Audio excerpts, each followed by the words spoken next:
Sorry.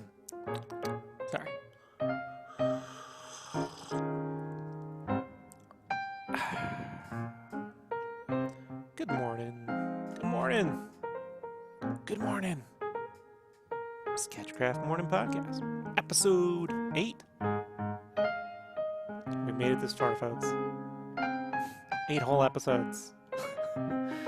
Starting today, really. I'll explain more in a minute. Here we go.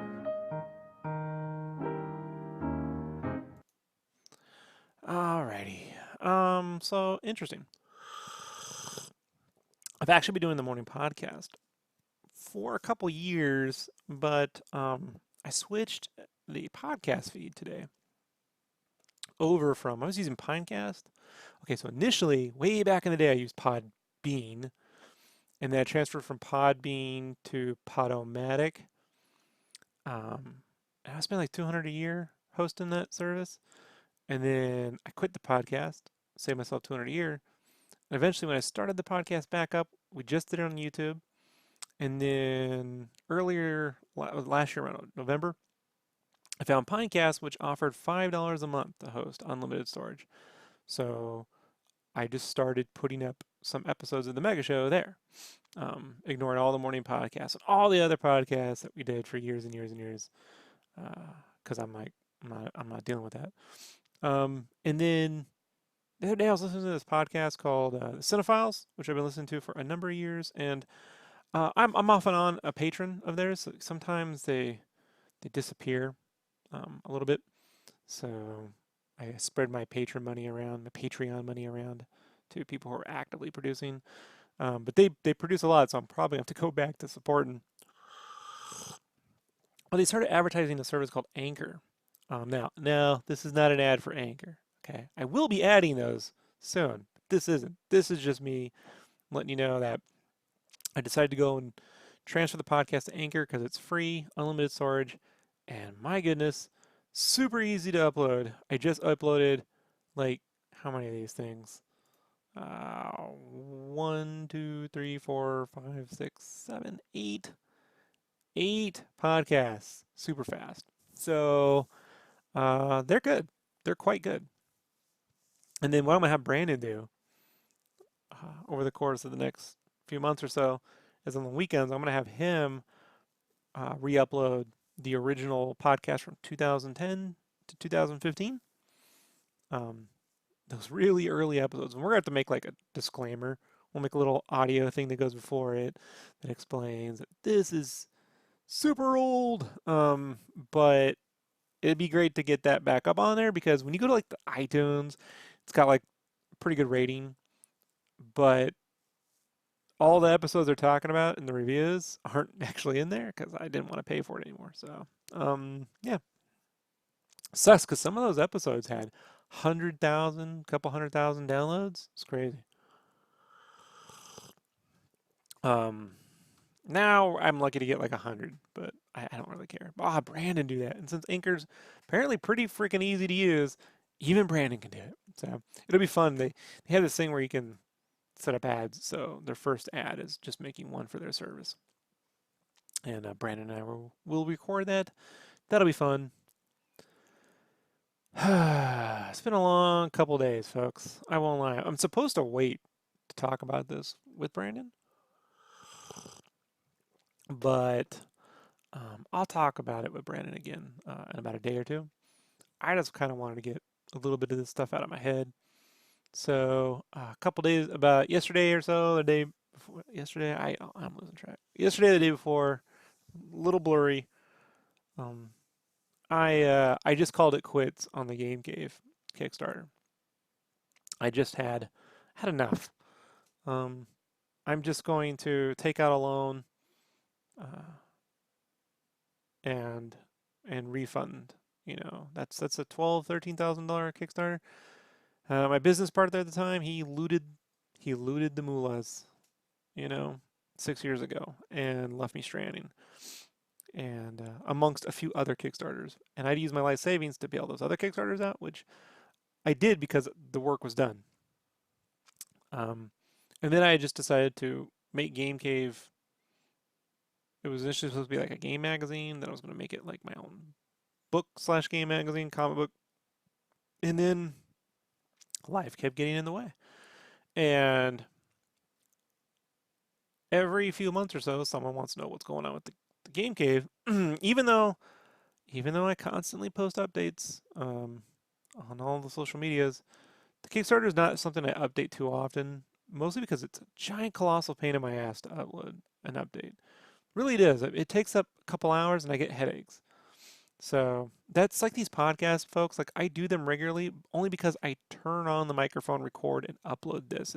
I do it all in one take on OBS. So anything beyond that, it's just too much effort. Editing stuff down and trimming it, I could be drawing. This takes up enough of my time. So with the Kickstarter, I would be more inclined to update it if there were significant moments, like this chapter's done, here's a sample, moving on to the next chapter. But I never got that far. I finally got the first game review rebuilt in this manga digest format, and written and done and complete, and it had all the artwork in there, and it finally worked, you know. And then I went off to draw some of the comic portions, and between that and Megavisions, I don't know, and work, some people expressed their displeasure, and I couldn't disagree with them. Couldn't disagree with them, you know. So I didn't much care for their tone, and they didn't like my tone, and we both disagreed. But at the end of the day, literally the end of my day, I just asked my wife if my credit's all fixed up, you know, I can take a 3 or 4 year period to pay off a loan with a minimal amount of interest for the business. So I'm gonna have to eat this cost. Now, some of the backers have been super cool, and they've been like, "Please, don't don't bother with the refund." And to those people out there, thank you. You know, truly, like that means so much. It really does. I've backed a number of Kickstarters, 30, 40, somewhere around there. Most of them gone well. Some of them disappeared. Others they tried and failed. This was one of those ones that I tried, I failed. You know, I can go and blame Josh and I can blame everybody, but I always just blame myself.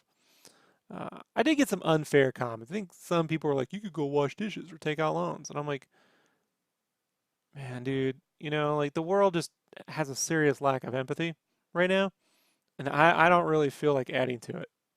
You know, like if washing dishes could solve this problem, believe me, I would have gone there. But it's just a lot of money. It's a lot of money for me, man. I'm not a wealthy dude. You know, I'm not a wealthy dude, so owing 13 grand for 6 years is a tremendous amount of money for me. So, um, that being said, I just can't think anymore. Like every time I had like a holiday, you know, a weekend, anytime I was just outside enjoying the view, I kept hearing that thing in the back of my voice. Could be working on that game cave, you know? Uh, so it's like it's hard, you know, for 6 years to be like every time I turn around, I owe something. No matter what I do, like I worked on Spyro, and when that game shipped, it was hard to be excited because I still owned Game Cave, you know? When I got the Game Informer cover, I remember Lauren Marshall just did an interview with her on the morning podcast, what was that? Episode 2. By the way, the podcast is on now. It's on iTunes, Breaker, Spotify, Google Podcast. So we're already growing our whatever our little sketch tendrils getting out there. But Lauren, you know, we've been art friends for a while, and when that Game Informer cover shipped, she was like, "Why aren't you like way more excited about this? Why aren't you like promoting this?" And I'm like, "I'm trying to keep a low profile because every time I do something, you know, there's there's a group of people who are like, you could be working on the Kickstarter. Why are you taking this other work?" As if I'm somehow like living off $13,000 for 6 years. I don't, I don't know. You know? Like, so the lesson I learned is, and I've said this so many times. Right now, I'm supposed to be working on freelance work, but I can't think about anything but this. I almost don't know what to do with myself. So I'm like, let me just talk it out a little bit. And then when Brandon gets on, we'll do this again. It'll be nice to have a second opinion. But for me, like right now, um, every time I would post something, I would do something, do anything, you know, I was supposed to be doing something else. So that there's only so many times you can do that before your wife or your significant other, your husband, your boyfriend, whatever. Um, before they get tired of it too, you know. And she's seen it. I don't talk a lot about this, folks, but it weighs on me tremendously. I took the Megavisions gig as a way to help pay some extra bills, you know, and to take the game magazine stuff that I've developed for Game Cave and put it to good use and to eventually teach other people how to make this game magazine stuff the way I make it, you know, because I don't want to do it anymore. Like I didn't want to do it anymore a year ago, and Megavisions was a way for me to kind of get back into doing it because I could not go to I couldn't go into InDesign and work on Game Cave. Like it just every time I did, a slew of emotions and thoughts and fear and anger and everything just would hit me. And so Megavisions, the magazine, allowed me to get past that because other people were depending upon me to get that done. That being said, I'm not doing it forever. Literally, this is my last issue in terms of graphic design. I made all the templates. I'm handing the templates over to the Megavisions crew, uh, and I'll give them my opinion with what they do with it. But after issue 9, I'm done with game magazine layouts for the foreseeable future. And maybe one day I'll put one in a graphic novel somewhere for fun, but I'm done with that. It's just brought me a lot of pain ever since I first worked on Game Fan in 2010 with Dave. It's just for almost 10 years now. I'm not gonna say it's ruined my life, but it's brought me a lot of personal ruin, you know. And I'm proud of the work I've made, but I'm not proud of the amount of time I've wasted making it. You know, the emotional toll it's taken on me and the money I've spent on software and this Kickstarter, you know, and paying people to write reviews. I've spent 2-3 grand just paying people to write game reviews, you know, and I'm I'm tapped out, folks. Like, you know, like I just the, a couple, people expressed their displeasure to me, and I finally just said, I agree. I should be borrowing money or washing dishes. I find that ridiculous, but I mean, point taken. Okay, fine. You know, if I got to take the hit, I'd rather owe the bank than 189 people on the internet that somehow have a greater sense of me ripping them off. Like, folks, I don't steal. You know, like I'm deathly afraid of breaking laws, you know, and uh, I'm not a perfect person by any measure, but I've always gone out of my way to do what's right, you know. Um, like I actually believed in all that shit when we were kids, like being the good person, doing what's right. Even if it means you get the shit kicked out of you, you stand up for the person getting bullied. I believed in all that, and I got the shit kicked out of me. And I got made fun of, and my family. I understand that arc as a person, and I can't do it with the art anymore. I can't do it where people just feel like I'm ripping them off. I can't live in that world. If they're just look, man, if I make a comic and you're like, I don't like the comic, Rob, fair, but Rob stole my money and never produced a comic is not something I can live with. Like I just can't. So uh, the only way out is to pay it off. you know, that's it. It's the only way out, and it just means that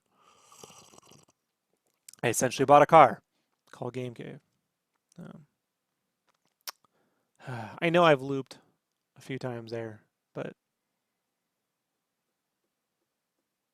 what can you do? You know? So here I am supposed to be working on freelance, and I'm like, I don't want to do anything. So I try to get productive. I'm like, well, I'll finally transfer that podcast, and I'll try uploading episodes. And then, what am I supposed to do? Like, today I was supposed to go to the gym and swim, but I got there and the lanes were closed for a giant swim meet. I go to the YMCA, the local YMCA, the giant aquatic center. I'm like, I'm gonna go in the pool and just I need my mind to disappear for a bit, and I couldn't even do that. I was like, I'm not gonna fucking throw a temper tantrum as much as I want to. I'm not gonna do it. Not about this. So just came home, ate some watermelon, spent time with the animals, spent time with the wife, crawled up here and just stared at my computer, you know, for 6 hours. It's ridiculous. Um, Not knowing what to do next. Uh, it's tough when you really have just been thinking about one thing, and then you're like, well, that's over.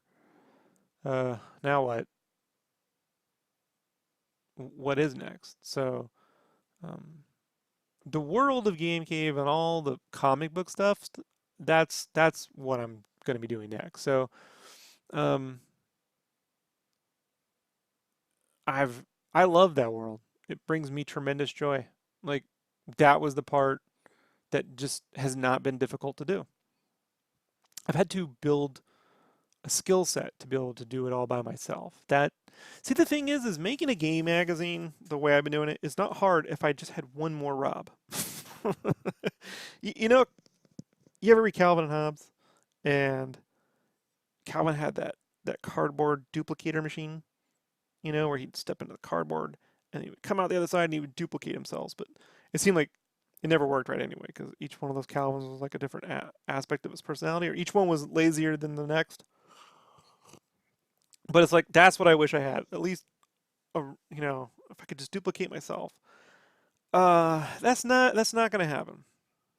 Um, I do have help with Brandon and Jess, but they're not a me, and so um, to make a game magazine by myself with writing and graphic design and art and all the things it takes to do it, even at a Megavisions level, which honestly is 1/3 the amount of effort that Game Cave took, is still too much for me to do in a timely manner, unless that's the only thing I'm doing.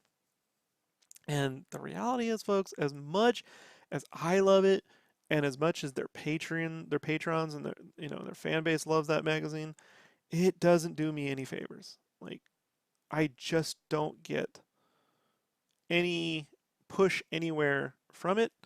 And if any employer ever looks at it, they're just confused by what I'm doing with the magazine, you know? And now that I work in games, it does confuse. Like, are you with press? I mean, you got NDAs. So I'm like, no, I'm not with press. This is a retro magazine.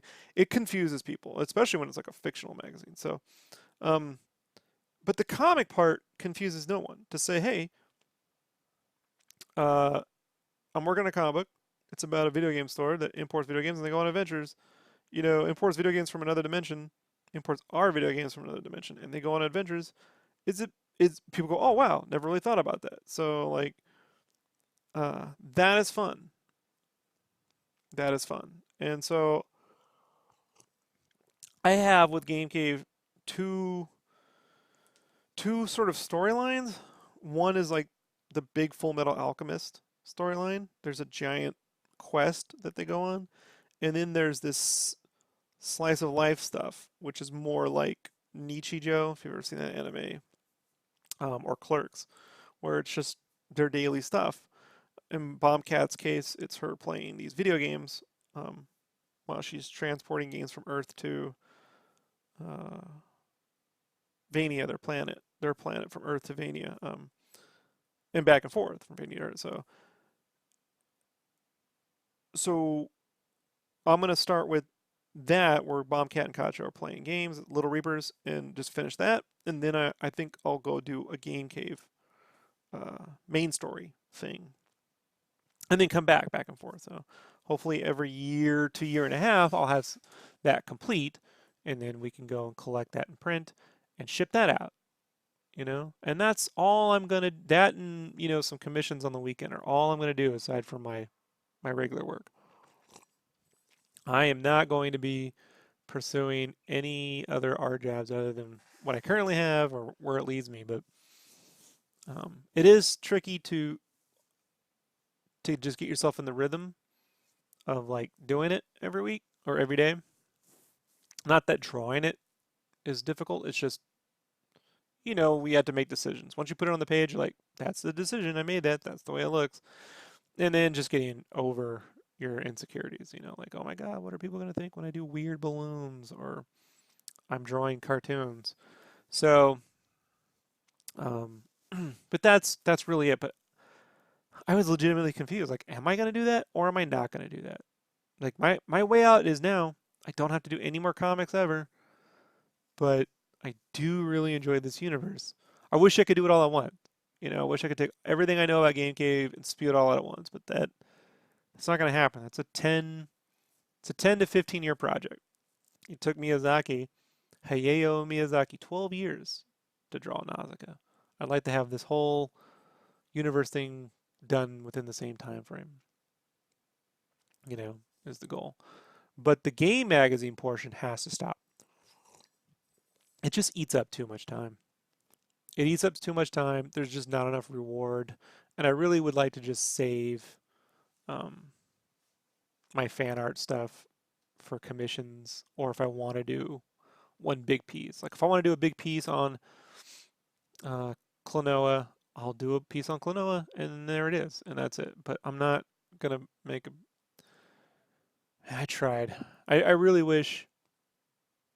I really wish I had the ability to take a loan out 4 or 5 years ago to pay this off, because I would really like those years back of just endlessly trying to figure out how to make this all work. So, anyhow, if you back the Kickstarter and you want your money back, make sure you get me your PayPal info starting December 1st of this year. I will start those. And that offer will be open for 12 months, and then I'm done. So you all have 12 months starting December 1st to get that refund, and then I'm closing it out. So,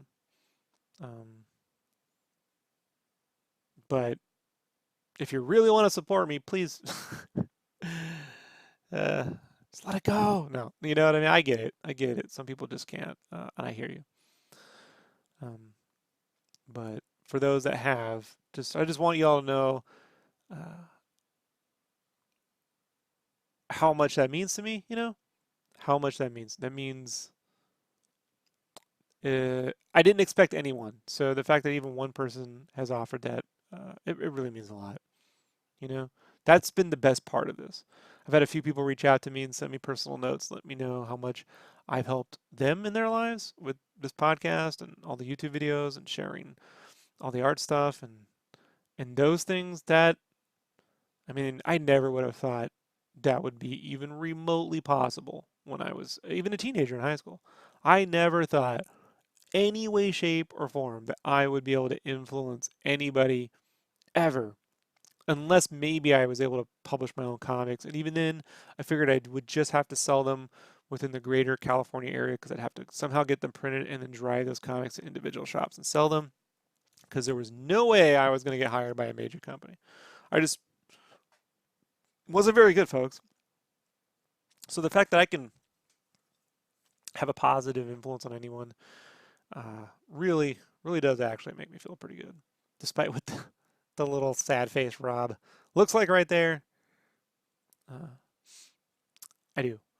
And for the people that feel let down or mad or angry at me, just understand, please, that I feel the same way about me too. I really wish I had never, ever, ever, ever, ever, ever worked with Josh, and I can't take that back. I wish I'd never worked with Dave on GameFan. If I had never learned how to make a game magazine, I couldn't have got myself into this mess in the first place. So I'm hoping that the end result will be this cool Game Cave universe that, you know, I'm not going to say is ever going to bring in any kind of real income, but, you know, maybe it'll help lead to something important and it'll entertain people. And when someone says, "Do you have any original ideas?" I can go there. It's right there. That's it. But that's it, folks. The Game Cave stuff, that's all I got. I've got a bunch of original ideas. I got Game Cave and the Game Cave Adventures. And as far as writing, that's it. That's all I got. So I'm not gonna be like, here's Game Cave, and here's my other universe, and here's my other universe, and no, it's just this shit. It's this goofy little thing I've conjured up that brings me.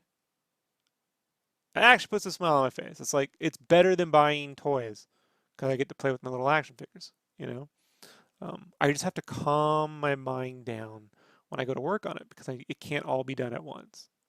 You know, I think is the bigger that is the bigger lesson to learn is that when you're doing this, it's a marathon, not a sprint. You can't get it all out at once. And I do think you can spend an unhealthy amount of time trying to play these time trickaroo games. Like if I just change my style this way, or I cut this little thing out, this will save me time, and this will somehow get everything done faster. You know what will get things done faster is just being comfortable with it. You know, at some point, it's never going to get done faster. It's just going to get done. You know, so uh, having worked on projects that are pretty professional, I can tell you how many games have you bought that were bug free? None. Final Fantasy Tactics has bugs. Mario 64 has bugs. You know, like things are never really complete. They're just that's all the money. We have to stop. So that's it. That's all I got. So I'll bring this up with Brandon. We'll be reiterating. It'll probably be a more fun podcast. Listen to me chat with Brandon. But I just want to put my own two thoughts out there. And I do hope that I haven't let too many of you down. That you can understand that, hey, look, if you ever feel like you've had enough, it's because you've really had enough. There's no shame in that. It's not failure. It's that thing did not work. I can't make it work. It needs to stop. It's now entering way past the unhealthy zone. It can't take a toll on me. It can't chip away at me. I can't have one more nightmare about it. It's over. And moving on in my life, I will never, ever, ever, I solemnly swear, make a Kickstarter in which the project is not done before I do the Kickstarter. The project will always be done before I do the Kickstarter. That's it. That's what I promise. So that's all I got. Let's hit the music.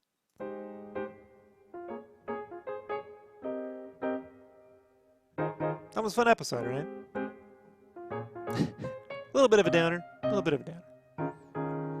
But you know, that's life, folks. Hills and valleys, right? Hills and valleys. Sometimes you get Back to the Future. Sometimes you get Back to the Future 2. Hey, I like that movie. Sorry. Sometimes you get Who Framed Roger Rabbit. Sometimes you get Cool World. Sometimes you get Monkey Bone. You're like, fuck. Was there nothing else at Blockbuster? Nothing? I'm out of here, folks.